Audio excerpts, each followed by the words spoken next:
You've been a phenomenal audience, and so many wonderful things were said by my colleagues. And the challenge of going forth is what more can be said. So it was all said, so thank you very much, and I will see you in the breakout sessions. No, I think that this is an incredibly important space, and it brings to mind a new book that came out not that long ago called The Diversity Innovator's DNA. And there's these key qualities of innovation, which were captured in this book, which is a study of innovation and innovative leaders across sector. And those qualities are as follows. Number one, innovators question. Number two, innovators are asking questions about issues across space and creating associations. Number three, innovators come together and ask questions of one another to have the sense of what can we experiment and do to move forward. And last, once they've experimented, they think about this work and try to figure out how to take it to scale. As was mentioned, I consider myself a scholar, an administrator, and an educator focused on these issues of diversity, inclusion, and organizational change. These ideas are summarized in these forthcoming books.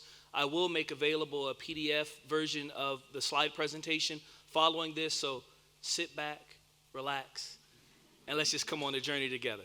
And how far we get is how far we get. So what is a chief diversity officer, a diversity dean, as it may be called in this particular context? These are individuals who are charged at leading at the highest levels of the institution or the organization, and they provide point leadership on issues of diversity. They could hold a number of different types of titles. They generally report to the president, the provost in higher education in the states is the chief academic officer, the CEO or the chief operating officer in the corporate sector. And indeed, at times, they have titles that are not just diversity, but also other areas as well. So vice provost for diversity and community relations, or vice provost for diversity and human resources or training or advancement. There's a wide range of operational budgets, but the most influential are very well placed and able to get lots of things done. One of the things that led me to this research and asking questions about these roles, and I've interviewed and done about 300 hours of audio recording interviews and surveyed over 3,000 institutions, is that I was really frustrated because I found that there'd be one individual who was called the chief diversity officer who was a program assistant with no budget, no resources, no staff, no positioning, and another individual who was vice president and chief diversity officer, and both institutions will refer to that individual as their chief diversity officer. Both were radically differently positioned to be able to get anything done. It was incredibly frustrating to me, and so out of that frustration came those burning questions that drive all of us as scholars, and so I began asking these questions, and the first answer that I came to was all these myths surrounding the role. That this person was the campus diversity police, that it was going to ghettoize diversity, that these officers were simply affirmative action in 21st century clothing, that only ethnic minorities and women could serve as chief diversity officers, and that they would be the only person now responsible for diversity. So I'm certain you've heard these mythologies before, and I've heard them in a number of different places, and that's a very flawed kind of mental model of what this role is about in terms of it being very top-down and autocratic in nature. Really what it is it's more about being nested and being in collaborative, integrative dynamics and relationships with a number of different individuals in a number of different types of capacities, trying to help catalyze change going forward. Probably the literature that I found to be most clearly parallel to the role of CDO was other integrative, boundary-spanning roles that we see in 21st century organizations: the chief information officer, chief learning officer, chief technology officer, the chief diversity officer. These individuals are focused on the tough diversity issues, enhancing the cultural competencies of all of our students, assessing educational outcomes, increasing diversity of our student, faculty, staffs, assessing progress moving forward. All of these various issues are part and parcel to this work. The framing that happened earlier today, I thought was captured by this model that's in one of the books, and I slid it in. As you saw, I was frantically typing, trying to dial up a couple of things that I thought might be helpful. And it's that in higher education, we see three general models of organizational diversity that are in operation. One is the affirmative action and equity model. Two is the multicultural and inclusion model. And three is the learning, diversity, and research model. through the context of the various talks today, we've heard individuals talk about each of these three models. At the core of these models, there's three general rationales that are used to position the discussion: the educational benefits rationale, the business case rationale, and the historic and still utilitarian social justice rationale. One of the questions that was presented earlier was, well, what if the business case rationale is not working for you? And I think the response was, well, you just go to the social justice rationale. And the thing that I like to say, it's not a demarcated conversation of dichotomy. Rather, it's a diurnal conversation of both and multiplicity. It's the operation of all the rationales at once, which sit at the core of an institution's commitment to engaging this work. Too often times, the work that we try to do related to diversity is trapped in the first loop. And that first loop of organizational learning is, what are we going to do? What are we going to do? What are we going to do? It's just putting some stuff out there and just doing it. Rather than stepping back and getting into that second and third loop, which is, well, why did the outcomes happen? What are the driving values about how we include or exclude in search processes? What were the driving values of why we can't seem to increase diversity in our student bodies? In what ways is it related to environmental issues, challenges in the K through 12, the educational system prior to enrollment on campus, difficulties in the pipeline, perceptions of the institution? So moving not just in the first loop, but into the second and the third loop, I think become so critical for advancing this work forward. Also, as was discussed throughout the day today, it's very easy to change organizational culture at the outermost rim. And at the outermost rim is the geospatial dimension of culture. It's if we put pictures of women all around this room. It would symbol something very simplistically, but it would shift the cultural dynamic when you walked into the space at the geospatial level. Very easy to manipulate culture. But just like, say, a plum or a piece of fruit that's very malleable on the core, but very difficult and calcitrant at the center, the challenge of changing our institutions is very difficult when we get to the core of the matter. And the core matter is the mental models and assumptions that we have about the work. There's been so much conversation today about how we frame the work. Is it important? Does it matter? And we're talking about how do we adjust, how do we expand the mental models and the assumptions that we have. Each institution has what I refer to as some strategic diversity DNA. And that diversity DNA is how they define diversity. It's the infrastructure that exists to advance the work. It's the role of senior leadership and are they committed or not. It's the types of planning systems that's in place or not in place. It's the way you're approaching change by creating tactics, like Paul talked about at length regarding students. And last and definitely not least, it's the financial resources. This DNA is recombinant. And what I found is that many institutions are just starting the conversation. And so as you're starting the conversation, your DNA is comprised in a particular type of fashion. When resources are added, when infrastructure is put in play, when senior leadership begins to shift how they're framing the issue, then we see change in the DNA and institutions can move forward through the various stages. And while I've articulated as a linear relationship of both intentionality and resources, so the more resources that are allocated, the more intention the work, the more one should be able to move through the various stages of progression. But as the DNA changes and shifts, institutions will cycle back to starting the conversation again, moving into transitions, and trying to move ultimately forward to that mythical place of inclusive excellence. A place where we define the excellence of our institutions not in opposition to issues of diversity and inclusion, but as fundamental to issues of diversity and inclusion. Senior leadership, we talked about that throughout the day, and I won't belabor that point. But what I do want to talk about is how each of us in this room has the potential to be a tempered radical. So one of my wonderful colleagues at Stanford University talks about tempered radicals. And this concept emerged from her study of institutional change in corporate sector organizations. And what she found is, yes, senior leadership is critically important, and all those aspects of the DNA are critically important. But what she also found were these temperate radicals, individuals who lived within the institution and lived within the boundaries of the institution, but they were radical in the sense that they were trying to change it each and every day from where they sat. The question became, who would be temperate radicals? How many persons in this room would be willing to give up some of the social capital, the idiosyncrasies that you might have as lead of a laboratory? department chair, Vice Rector Magnificus. I was so impressed with that title. Well, I have new career goals now. I can't wait till I go back and talk about the fact that I was in the presence of a Vice Rector Magnificus. Goodness gracious, if ever I could be so eminent in my work. But I think the key point here is that each person in the room has the potential to be a temperate radical irrespective of where you sit. The question is, will you be willing to innovate? Will you be willing to question? Will you be able to make meaning? Will you be able to try to find small things and then work collaboratively to take them to scale? Another critical piece of moving through those stages, commitment without currency is counterfeit. Let me say that again. Commitment without currency is counterfeit. If there's no resources that follow behind the expression of a commitment, there is no commitment. This is not to say that the resources will all be there on day one, but it's to say that over time we continue to make investments in the work such that we can get those catalyzing changes that Paul talked about and I could talk about as well, and also that was spoken to very early by Kurt. Another principle I think is so important, and it grounds my approach as Chief Diversity Officer, is try to be like the wolf and not the cheetah.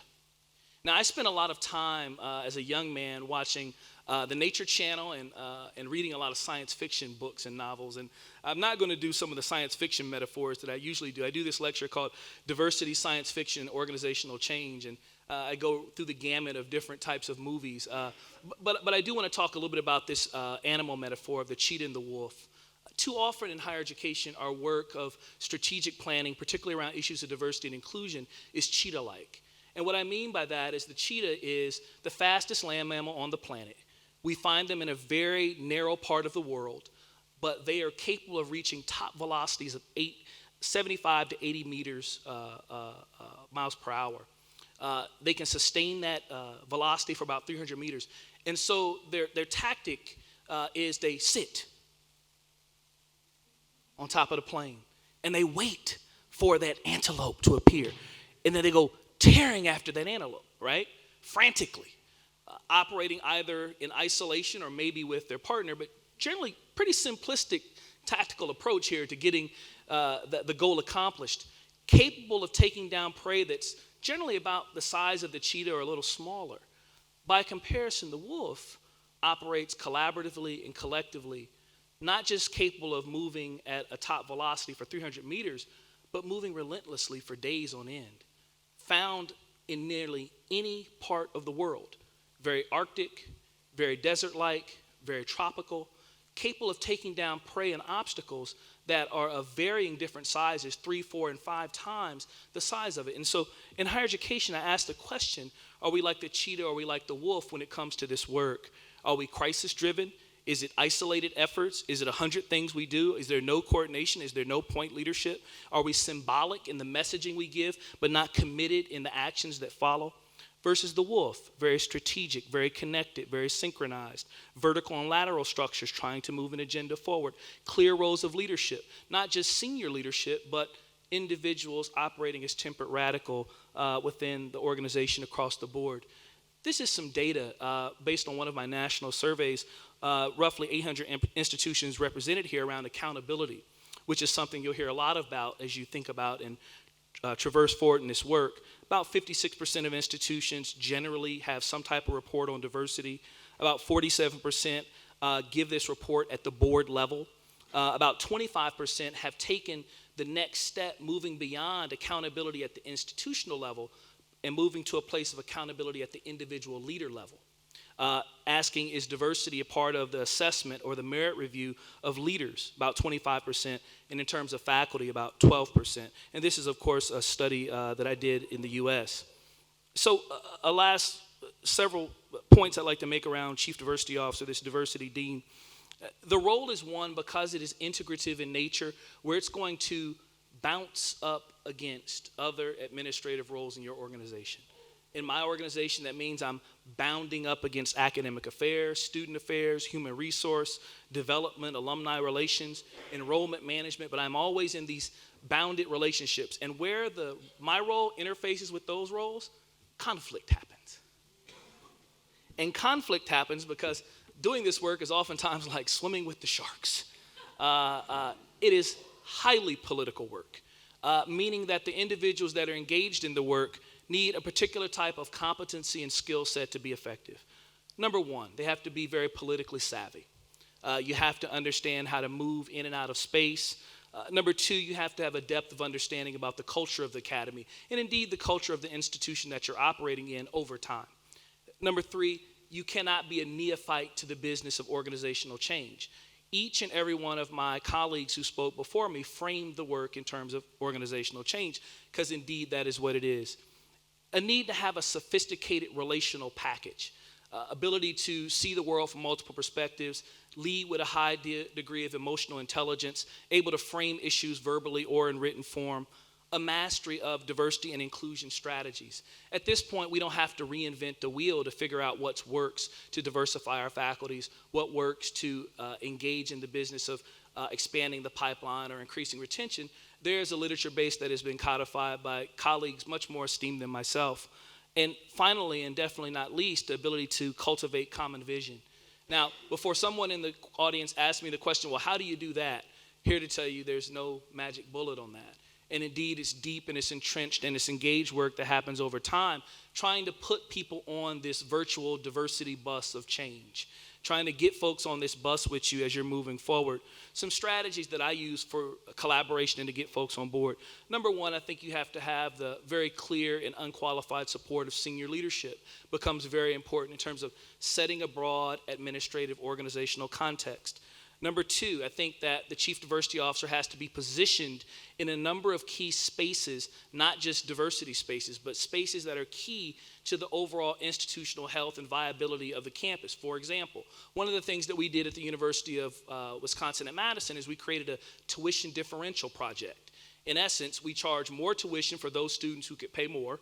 We charge less tuition for those who could pay less, and use the resources that were generated to create an innovation fund. The innovation fund was then used to create a broad-based incentive to spur campus community to write proposals that could be used to create innovative activities on campus. Each of those innovative activities had to have a component that focused on issues of diversity, equity, and inclusion. We allowed for them to define it, but what we had done was move into the next space, which was having these innovation funds to seed efforts. Cannot be simply accountability, has to also be about innovation and incentive to seed things that can bubble up, as well as creating energy that can create parameters of control flowing down. A commitment to infrastructure building over time. So many of my colleagues across the country operate in one-person shops. And I've got a series of models that I have, and I may get to them, I may not today. They are in the book, so you can buy it. That talk about the various different models that exist, but a commitment to building a diversity infrastructure over time. Not just the Chief Diversity Officer, but the types of committees that exist. So at my university, we have a committee on the status of women in the university. We have a committee on racial and ethnic equity. We have a committee on LGBTQ issues. We have a committee on committees, and those committees on committees appoint folks to committee. We like to say that we have old world shared governance at the University of Wisconsin-Madison. So I'm sure it's first cousins or in some way some descendant of the shared governance that exists in this hallowed institution. Communicating your issues and communicating your work and your successes relentlessly. I'm in a place right now where I'm trying to articulate a new diversity impact report for my university to talk about the work that we're doing, the successes that we're having, the impacts. These different models. There's three types of archetypes that we've seen in terms of vertical structure. And I've got a fully developed multidimensional model, but in terms of the vertical structure, which is defined very simply as who reports to whom. Who can I get up and not beg, cajole, ask to get me to help me to do something? Who do I have in that team with me? The officer model is one where there's limited staff, one, maybe two persons, no direct reporting units, very little formal authority. They operate nearly holistically with the reflective voice of senior leadership. They have to focus on entrepreneurial strategies to get anything done because they have nothing else to work with. Their work is nearly 100% in the charisma that those individuals bring. And I could be very effective in this particular model, but I choose not to. I did not want to be at any institution that only had this particular infrastructure. The next model, and it builds up. So all the characteristics associated with the first are components of the second. And in this second model, this unit or department-based model, there's staff, there may be a chief diversity officer, a junior officer, program associates, administrative support, technical folks that work with you, but there's an office or a department that is charged with advancing this. And then this model here, which is the S-class model that many refer to, it's a fully vertically integrated model where there's actually a division. And those divisions that I have seen in my research have been comprised of a number of different areas that comprise the formal diversity capabilities of the institution. So cultural centers, retention offices, ethnic and gender studies areas, retention and academic success pipeline programs, community outreach, training, leadership development areas, research units, all can be potentially configured into a divisional portfolio. I've also seen institutions which have created hybrid roles. And that's where those two titles come in, where you may have someone who's vice provost for diversity and enrollment management, and they've got the hybrid configuration to the portfolio. This is my configuration at the University of Wisconsin-Madison.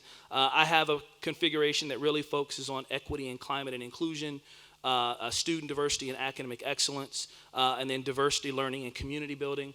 A lot of the work I do with respect to faculty diversification is collaboratively executed with my partner, the Vice Provost for Faculty and Staff. We have joint signature authority on a $1.9 million, which means a lot less here in the Netherlands than it does at home, that we can use to help partner and get things done on faculty diversification. One of the things I think is so important, another idea in a space where I work as Chief Diversity Officer, is really trying to create a data-driven understanding of what's going on. Paul did a phenomenal job of talking about data, particularly from a student perspective.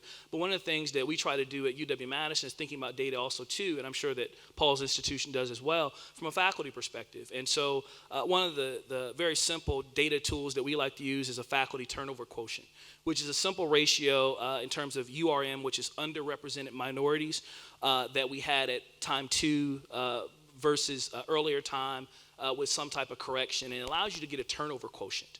Very simply to see, are you simply replacing faculty who are leaving? Or are you actually growing your faculty over time? Something that becomes very important for moving forward. Another set of ideas that I wanted to express to you that are part of my work is these faculty diversity agility tools. Targeted faculty diversity hiring programs where we maybe put a focus on really trying to become much more aggressive in pursuing faculty who are diverse in terms of race, ethnicity, gender, and at the UW-Madison also faculty who, irrespective of background, are engaging in research on some of these critical topics of diversity.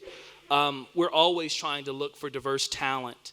One of the things that we can do with some of our funding is we're able to create some bridging for 1 to 3 years with the department where we're in a 60-40 split in terms of picking up the cost of the faculty line. So I might partner in with a department of engineering and put forward 60% of the resources for a period of years, and then ultimately the department would assume the full load of the burden. Another place that we use to move forward is enhanced search processes. Really trying to get our search committees to understand the importance of personalized relationships, trying to align our efforts with other organizations. There's a number of organizations across the U.S. which are focused on faculty diversification. Indeed, there's one meeting in particular which brings together roughly 1,100 underrepresented minority doctoral and postdoctoral fellows that come together, and they're all studying in the STEM areas. So it's a space where you can go and really recruit and really engage individuals. Trying to enrich our job descriptions. Oftentimes, when we write job descriptions, we write them in very narrow ways. When we write those job descriptions more with a broader span of what might be filled, yes, to directly fill a particular area, but a broader span, we open up the possibilities of talent coming forward in that process. Establishing recruitment databases, really trying to engage in a conversation of how bias happens. One of the stories I was recanting as I was talking with my colleagues last night was how bias happens in faculty search process and selection, often to inhibit women and ethnic minorities from being a part of the conversation. The question is, very simply, how many doors did you have to walk through before it was determined that you could do the job here and do it very successfully? You walk through the first door. Do you have the relevant degree? You walk through the second door. Did you get that degree at the right institution? You walk through the third door. Did your degree happen to align with the right type of topic, the right type of method, the right type of framework? You go through the fourth door. Did you have the good fortune to study under someone who is very esteemed in the field? You go through the fifth door. Did you study with someone who's esteemed in the field that I've known for 30 years in the field, and he's one of my good friends and colleagues? Did you go through all of those things and have the opportunity to postdoc and fellowship? Did you go through all those things and have the opportunity to postdoc and fellowship with someone who was an esteemed colleague of mine in the right journals and do all the right things? Where did you have to stop walking through the doors to be determined that you were qualified? And what we find is that women and also too underrepresented minorities are forced to walk through more and more and more and more and more and more doors before the decision is made that you are qualified. It's not the individuals who only walk through 2 or 3 doors are not qualified. It's the question of in what ways did bias and implicit assumption and also too markers of what you have seen in the past come to reify and codify success and possibility versus looking at what may be right in front of your eyes directly before you. That concludes my formal remarks. I'm very open for questions now. Thank you. I thought it was a brilliant talk, but I'm very interested in a couple of questions. What kind of milestones do you have? How do you measure the success? Is there a major difference between universities that do have officers like you are and those who don't? So what did you really achieve in 5 years? And the second question is, I'm interested in your comparison between the cheetah and the wolf approach. At first, this dogmatic assumption seems very logical, but I'm not convinced that it's really true. So do you have examples of universities in which the diversity program is at a top level and that either the cheetah or the wolf approach was followed? Sure. Because I'm not sure whether you're right. It sounds very nice, but I'm not convinced. Sure. Wonderful questions all. The first bit of evidence I like to give is response to the second question, and that's my colleague who spoke directly before me, Paul.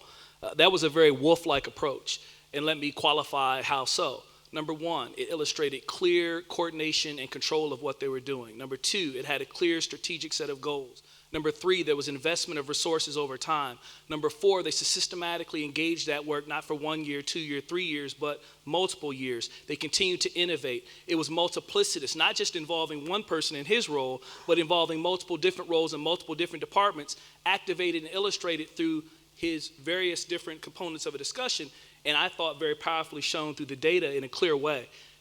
I wanted to give that example because everybody just saw it. So I would have actually kicked that off, and actually, Paul, I am expecting a citation when you write that up, saying it was a very wolf-like approach that you took. The second part of your question was what types of benefits or outcomes do we have to point to at other institutions? And I would turn back to my own campus, and I could have put forward an institutional case study that's shown different things that we're doing. The first thing I like to say is that with all that we've invested and all that we're doing, there's still much more work to be done. What we have done, for example, with respect to African American students, we've taken the graduation rate from 38% to 59%. That is a 20 percentage point increase that we've realized over the course of not 5 years, but actually 12 years. We have eliminated disparity in graduation rates across all minority students and majority students for first-year retention. We, in terms of our faculty, have been inconsistent in our efforts. And one of the things I always like to clarify is that I am a scholar, an administrator, and an educator. So unlike scholars who have the ability to stand in front of you and simply talk about what they've done in their research, I also have the burden and the responsibility of trying to get these things done every day. The difficulty of engaging the work as an administrator is much more challenging than the fun of engaging in the scholarship. And so what I would say with respect to the first question additionally is that we are not where we want to be on faculty diversity definitively, in particular, as it relates to underrepresented minorities and as it relates to women in the STEM areas. We have been able to make tremendous strides as it relates to women at the student level. There are more students who are women at the University of Wisconsin-Madison than men. But that's not Madison in isolation. That is true in the United States for all of higher education. We still see specious underrepresentation of women in the STEM fields all throughout levels of the pipeline, undergrad level, grad level, and also in terms of the faculty. And so it's one of the reasons we've refocused in. We are only in the midst of the third year of this new faculty diversification effort I was talking about, so the jury is still out, but a part of our DNA is that if you go back 13 years ago, we had a much more progressive and intrusive and powerful faculty diversity effort, and we saw our greatest spike ever in the history of the university in terms of underrepresented minorities. We're trying to get back in track and on pathway now. There was a question right here in the front.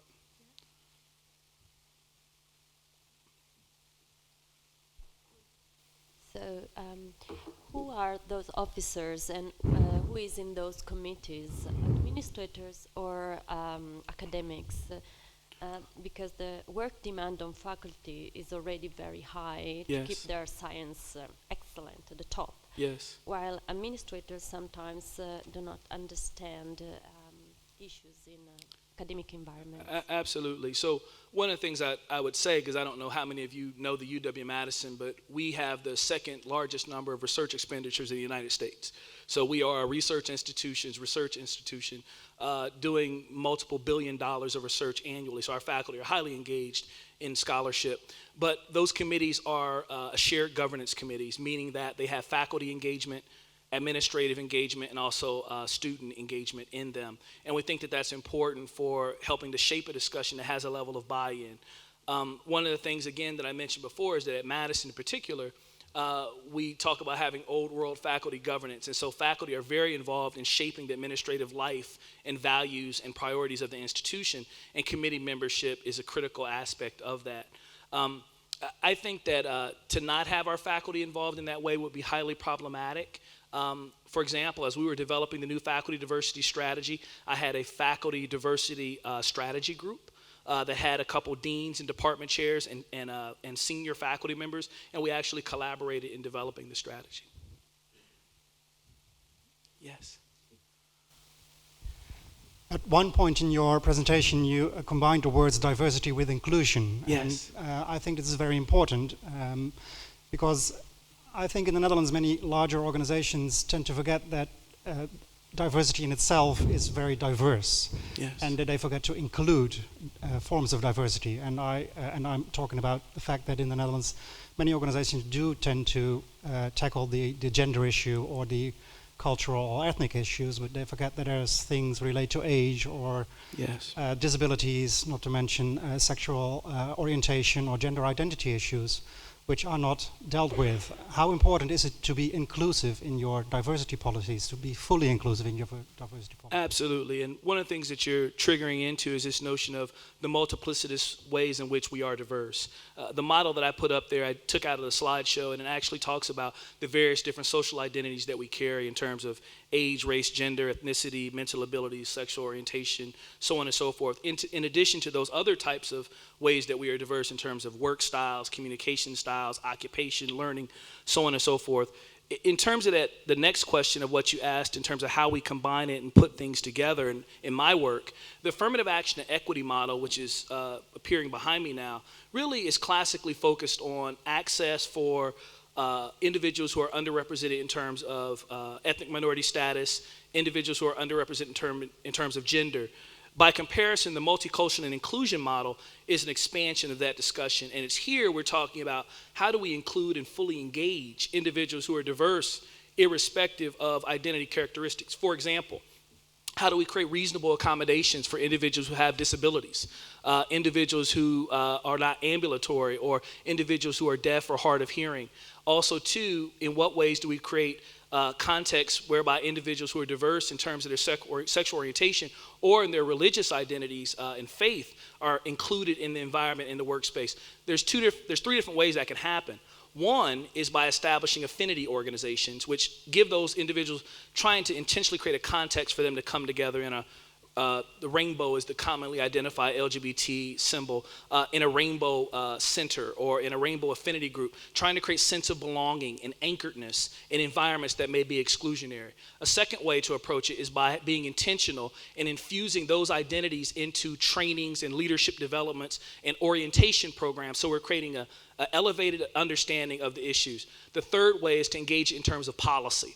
So how are we engaging in terms of dual partner benefits for individuals who perhaps can't be married in the U.S. context, but have a committed union and are of the same gender? Do we have that as a part of our policies for health benefits? And at Wisconsin, we do. So we're doing a number of things across that spectrum. I appreciate that question so much. Can I take another question? Yes. Let's take that one. Let's make that the last question. Yes. I love questions. Just a very practical question. You talk about diversity enriched job descriptions. I have no clue as to what that would look like. Can you give any example? Absolutely. So to respond to that question, I wanted to go to another model that I did not put in this particular presentation. And it's this idea that inclusive excellence in the classroom is going to be related to 4 different ideas. One is a committed kind of self-exploration of who you are and what your values are that you bring into the classroom. How do you think about talent and potential? When you see hands go up, do you always recognize the male hands? Do you identify the women's hands that go up and actually respond to them? Or are those individuals invisible to you? So a self-exploration around how you think about possibilities and talent and ability. A second way is how do you infuse diverse content into your curriculum? This is more relevant to the social sciences. So infusing different histories and different peoples and gendered perspectives into your content. The other way is in terms of your pedagogy. There's certain types of pedagogies that are more inclusive in nature versus not. For example, how many of you in the room are faculty by show of hands? Faculty members teaching courses? Okay, hands down. How many in the room actually use group discussion as a part, or intentional teams as a part of your pedagogy? Hands go up. Okay, hands down. How many of you allow for students to randomly put themselves into teams versus you put them into teams? How many? Okay. Some allow them to just pick their teams. What we know is this: individuals pick teams based upon their personal relationships. And if you're not in those personal relationships, you don't get access to those teams. If you don't get access to those teams, then perhaps you're on the outside looking in if you're an outsider in terms of your identity characteristics. Last and least is the classroom process. But now to go back to your question. To trigger in that job description, there's something that says we're looking for an individual who is an eminent radiation physicist who has experience developing new medical technologies to do . In addition to that, we also value individuals who bring and experience mentoring individuals who are diverse in a number of different ways. Individuals who can articulate a philosophy of how issues of diversity can be engaged in the classroom. Individuals who illustrate a history or a track record of having advanced students through doctoral PhD program who are of different backgrounds. Those are things that don't become the critical acceptance measure over the fact did you have the baseline academic qualifications. But the very asking of the question creates a new mental model of what's expected of me when I come to interview. And if that is then synchronized in wolf-like fashion, say with your annual faculty report, that each faculty member probably has to produce something that talks about their activities, their research, their service to the field. If there's a question on that that also synchronizes to that, now you've created something that's aligning itself up. If it also becomes in some way, shape, or form a part of tenure review or merit review, you've done something that's really transformative and next level in terms of its ability to create possibilities of change. I hope that answered your question. I believe I'm over time. Yeah, thank you very much.